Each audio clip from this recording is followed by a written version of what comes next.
कि आज सच्चाई सदन में आनी चाहिए, सच्चाई पहलगाम की आनी चाहिए, सच्चाई ऑपरेशन सिंदूर की आनी चाहिए, सच्चाई विदेश नीति की आनी चाहिए।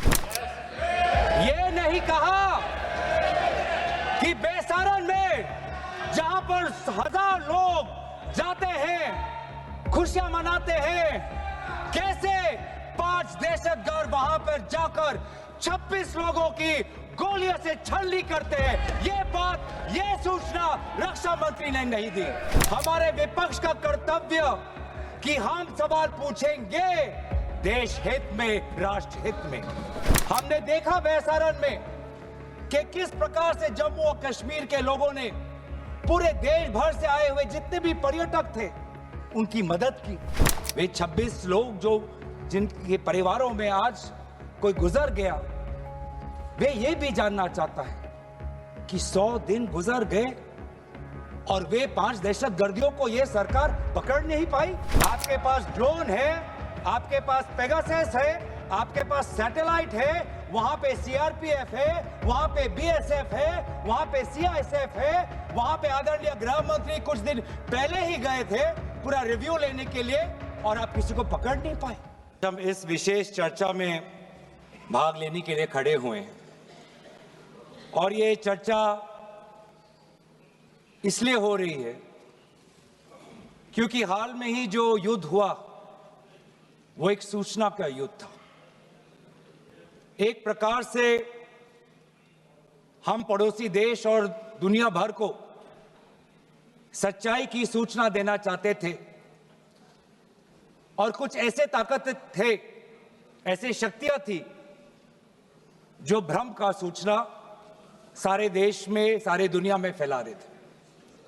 और इसीलिए इस चर्चा का विशेष मांग ये है कि आज सच्चाई सदन में आनी चाहिए, सच्चाई पहलगाम की आनी चाहिए, सच्चाई ऑपरेशन सिंदूर की आनी चाहिए, सच्चाई विदेश नीति की आनी चाहिए। और यही आज हमने सूचना का जो युद्ध की बात हम कर रहे हैं, वो आज हमने आदरणीय राजनाथ सिंह के भाषण में सुना।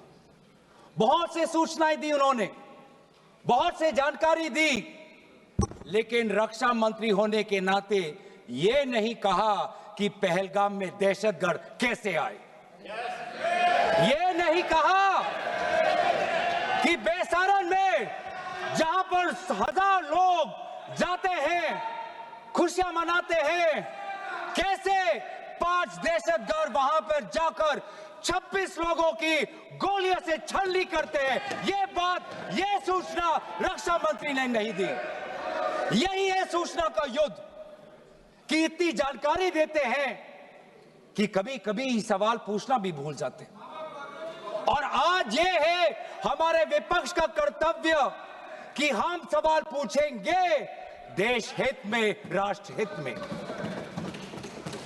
आज देश ये जानना चाहता है कि वो 5 दहशतगर्द कैसे घुसे और उन दहशतगर्दों का भी मकसद था। पाकिस्तान से आए हुए वो दहशतगर्दों का क्या मकसद था? उनका मकसद था कि जम्मू कश्मीर की अर्थव्यवस्था को तनाव करना, विनाश करना। उनका मकसद था कि भारत देश में एक सांप्रदायिक वातावरण का जन्म देना। उनका मकसद यह था कि भारत और पाकिस्तान का एक हाइफिनेशन होना, यह था उनका मकसद। लेकिन सर, मुझे दुख है कि आज राजनाथ सिंह जी ने सैनिकों की बात तो की, लेकिन जो हमारे भारत की जो आवाम है, जो जनता है, जो उन्होंने पाकिस्तान के दहशतगर्दों का पूरी जो मंशा है उस पर उन्होंने पूरा नकारा और हम एकजुट रहे। हम, मुझे भारतीय होने का गर्व है। हमने देखा बेसारन में कि किस प्रकार से जम्मू और कश्मीर के लोगों ने पूरे देश भर से आए हुए जितने भी पर्यटक थे उनकी मदद की। हमने ये देखा कि किस प्रकार से देश भर के जो पर्यटक जो जम्मू कश्मीर में थे उन्होंने अपने जम्मू कश्मीर के भाइयों को धन्यवाद दिया। हमने ये भी देखा कि कैसी एक विधवा हिमांशी नरवाल ने कहा कि मैं नहीं चाहती कि मेरे जो पति जिसको लेके आज राजनीति हो रही है उसके शव पर देश में हिंदू मुसलमान की राजनीति हो, मैं नहीं चाहती। यह है हमारी देश की संस्कृति और यह था मंशा पाकिस्तान का। और मैं ये भी गर्व महसूस करता हूं कि सारे विपक्षी राजनीति दल हम सब एकजुट होकर, राहुल गांधी जी ने एक साफ साफ कहा कि हम सरकार के साथ हैं और सरकार को पाकिस्तान को एक ठोस मजबूत कदम देना ही पड़ेगा। लेकिन देश ये भी जानना चाहता है, वे 26 लोग जो जिनके परिवारों में आज कोई गुजर गया, वे ये भी जानना चाहता है कि 100 दिन गुजर गए और वे 5 दहशतगर्दियों को यह सरकार पकड़ नहीं पाई।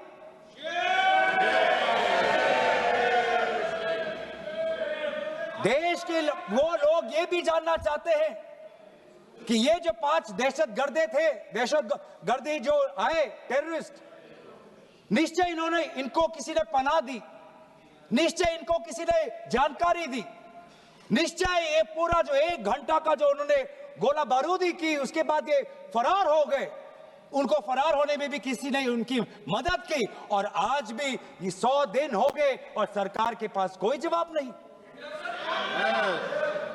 आज आपके पास ड्रोन है, आपके पास पेगासस है, आपके पास सैटेलाइट है, वहां पे सीआरपीएफ है, वहां पे बीएसएफ है, वहां पे सीआईएसएफ है, वहां पे आदरणीय गृह मंत्री कुछ दिन पहले ही गए थे पूरा रिव्यू लेने के लिए और आप किसी को पकड़ नहीं पाए।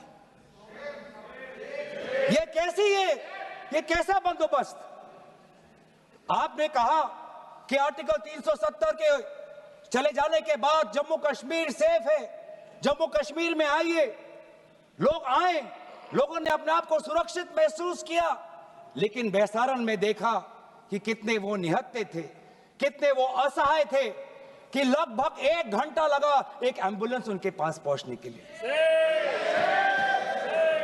पुलिस पर अगर आर्मी भी आई तो चल के आई। और सर, मैं वो नजारा भूल नहीं सकता, एक मां और एक बेटी चल के नीचे आ रही थी, एक भारत के सिपाही को देखा और सिपाही को देखकर वो रो पड़े, खुशी से नहीं, डर से, क्योंकि उनको लगा कि वे दहशतगर्द जिन्होंने सिपाहियों का यूनिफॉर्म पहनकर वहां पर लोगों को मारा, आज वही दहशतगर्द आज पहाड़ के नीचे उनका इंतजार कर। उस भारत के सिपाही को कहना पड़ा कि मैं भारतीय हूं, तुम डरो मत, मैं भारतीय हूं, तुम सेफ हो, सुरक्षित हो। ऐसा दहशत उन्होंने महसूस किया। इस दहशत के ऊपर, इस डर के ऊपर आदरणीय राजनाथ सिंह एक शब्द तो कहते, आप एक शब्द तो कहते, ये आपकी भी जिम्मेवारी है राजनाथ जी, ये आपकी भी जिम्मेवारी है, रक्षा मंत्रालय का भी जिम्मेवारी है।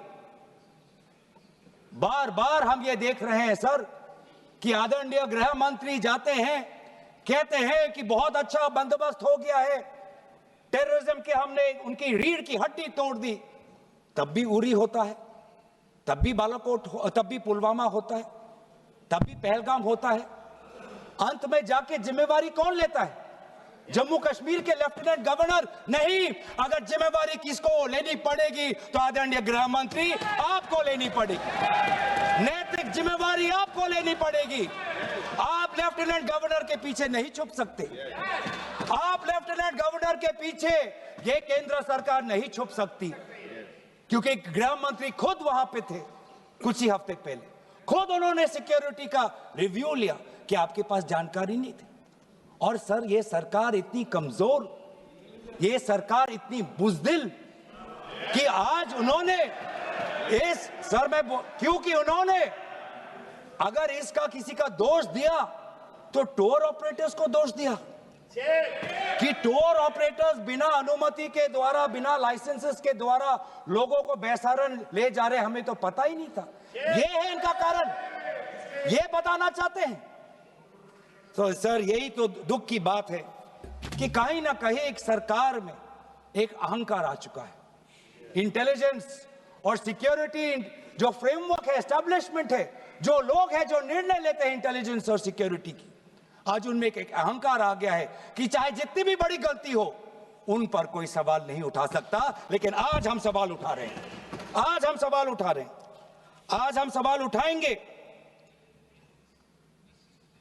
प्रधानमंत्री मोदी जी, आपको आप सऊदी अरब में थे, आप जब वापस आते आपका पहला नैतिक कर्तव्य होता कि पहलगाम आप जाते, लेकिन आप पहलगाम नहीं गए।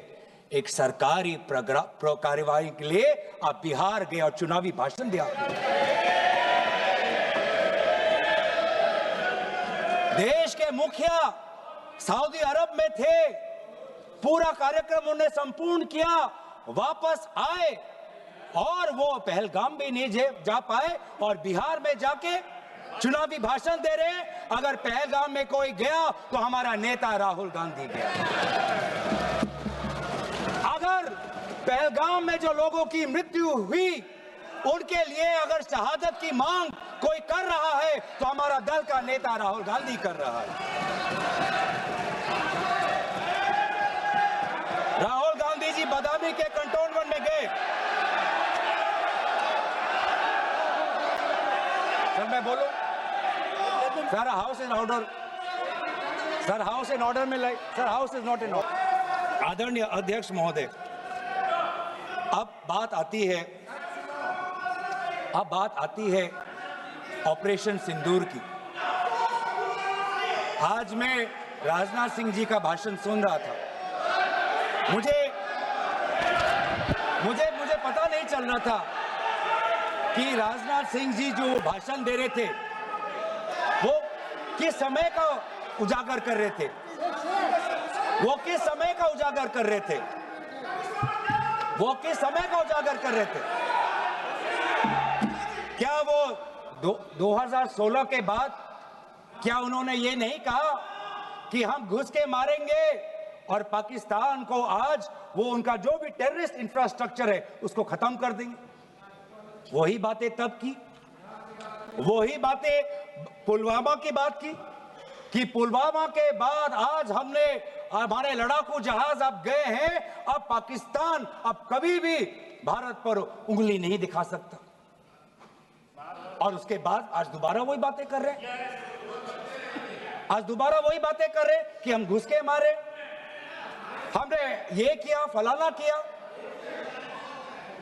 और ये अब भी कह रहे हैं कि ऑपरेशन सिंदूर कंप्लीट नहीं हुआ, अधूरा है, क्योंकि कल को जाके दोबारा पाकिस्तान कर सकता है। ये खुद कह रहे हैं, ये खुद कह रहे हैं, ये खुद कह रहे हैं कि इसके पश्चात भी पाकिस्तान कल को जाके कर सकता है। तो ये कैसा, ये जो सफल कैसे हुआ, फिर क्या सफल हुआ? आज ये खुद कह रहे हैं कि हमारा मकसद युद्ध का नहीं था। हम पूछना चाहते क्यों नहीं था, होना चाहिए था।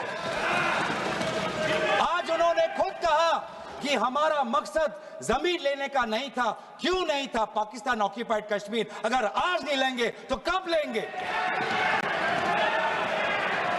ये उन्होंने खुद कहा, इन्होंने खुद कहा कि हमारा मकसद था टेररिस्ट के इंफ्रास्ट्रक्चर पर आक्रमण करना। तो क्या हमने उरी के समय नहीं किया? क्या हमने पुलवामा के समय नहीं किया? लेकिन उसके पश्चात भी पाकिस्तान का इतना साहस कि आज उन्होंने पहलगाम में जो पिछले 20 वर्षों में हमारे भारतीय नागरिकों पर सबसे दर्दनाक अगर हमला हुआ है तो आपके समय पे हुआ है। आपके समय में उरी हुआ, आपके समय में पुलवामा हुआ और आपके समय में आज पहलगाम हो रहा। कुछ बातों का उजागर किया, कुछ किताबों का भी उजागर किया। ये नई प्रक्रिया है सर, हर चर्चा में आदरणीय भाजपा के नेता एक किताब उठा लेते हैं, फिर कुछ जानकारी दे रहे थे। हमें नहीं, ब्लूमबर्ग को क्या जानकारी दिया, मैं पूरा पढ़ लेता हूं without editing. What is important, क्या जरूरी, हिंदी में अनुवाद करने की कोशिश भी करता हूं। मत करो। क्या ये जरूरी नहीं कि जेट गिरे, पर क्यों गिरे, क्या गलतियां हुई, वो महत्वपूर्ण है। संख्या महत्वपूर्ण नहीं सर। 35 ही राफेल है देश में, 35 ही राफेल है। अगर उनमें से कुछ गिरे भी तो देखिए सर, मुझे तो लगता है कि बहुत बड़ी क्षति हुई।